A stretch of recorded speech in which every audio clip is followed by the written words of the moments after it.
একার হাতে সংসার সামলানোটা কিন্তু কোনো 9 to 5 জবের থেকে কোনো অংশে কম নয়।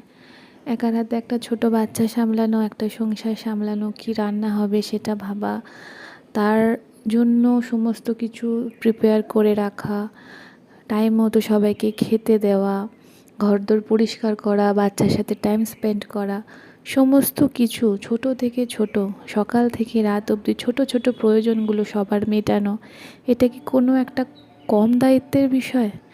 তাও এখনকার দিনে একটা হাউসওয়াইফকে বা কোনো মেয়ে যদি কাজ না করে নিজের সংসারকে সামলে রাখতে চায়, আগলে রাখতে চায়, তাকে খুব ছোট নজরে দেখা হয়। এটা কিন্তু ঠিক নয়। আপনি যদি কোনো একটা অফিসে কাজ করেন, সেটার জন্য আপনাকে পে করা হয়, আপনি আপনার খাটনির দাম পান, আপনি আপনার সময়ের দাম পান। কিন্তু এখানে আপনার সংসারে কেউ আপনাকে একটা টাকা দিয়ে বলে না, আজ এই রান্নাটা করলে বলে এই টাকাটা নাও। আর কেনই বা দেবে? এটা তো আপনার সংসার, আপনার দায়িত্ব, আপনার কর্তব্য। তারপরেও যদি চালে ডালে কোনো সমস্যা হয়, আপনাকেই কিন্তু কথা শোনাতে হয়। হ্যাঁ, এমন অনেক স্বামী স্ত্রী আছে যারা কাজ ভাগাভাগি করে নেয়, তাদেরকে অনেক অনেক স্যালিউট।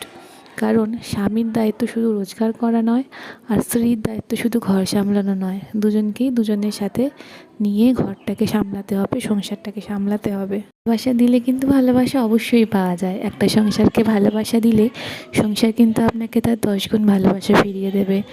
তাই আপনি কোনো কাজ করছেন না, আপনি বাইরে যাচ্ছেন না, আপনি আপনার বাচ্চাকে সামলাচ্ছেন, আপনি আপনার ঘর সামলাচ্ছেন, এটা কিন্তু কোনো অংশে কম নয়। আপনি কিন্তু একটুও ছোট হয়ে যাচ্ছেন না। এই ভালোবাসাটা যখন 10 বছর পর ফিরে পাবেন আপনার বাচ্চার থেকে, আপনার স্বামী যখন সারাদিন পর খেটে এসে আপনার হাতের খাবার খাবে,